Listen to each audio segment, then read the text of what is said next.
السلام علیکم مینوال امید لرم چې تاسو به ټول روغ جوړ به وئ. عزتمنو مفتي سردار علي صاحب نه د دغه قاتل پلار معافي وغوښتله او ورته ویې ویلې چې زما زوی د دماغو لیونی دی، د هغه دماغ کار نه کوي.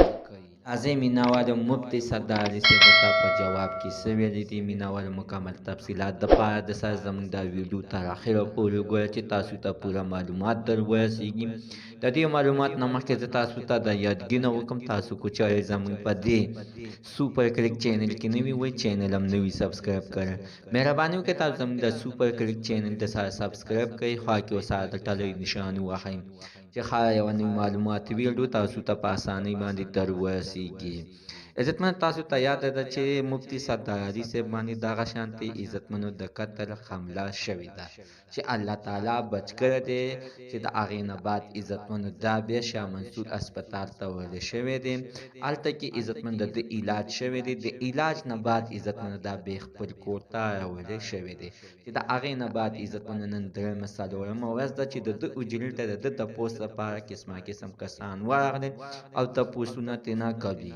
خو اوس عزتمنو ویلې کېږي چې دغه د قاتل پلار کوم یو نوم چې موسی دی، عزتمنو د موسی پلار د مفتي سردار علي صاحب سره میلاو شو او معافین یې ترېنه وغوښتلې او ورته ویې ویله چې زما زوی غلطي کړې ده، زما زوی یعنې دا په ځان باندې نه دی پوه شوی، دماغ یې کار نه کوي، د پته نه لګي چې ده په تا باندې څنګه چاقوان چلولي دي. غواړم چې د هغه په ځای زه د تا نه معافي وغواړم.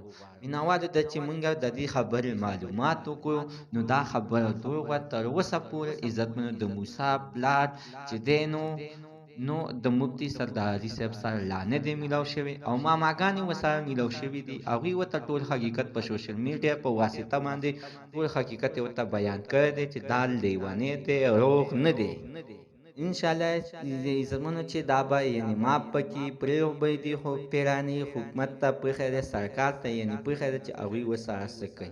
زموږ د عزتمنو ته نن ورځې معلومات د دې پورې د نوي معلومات دپاره د سره زموږ دا سوپر کلیک چینل د سره سبسکرایب کړئ، خوا کې ورسره د ټلۍ نښان ووهئ چې هره یوه نوې معلوماتي ویډیو تاسو ته په اسانۍ باندې در ورسیږي.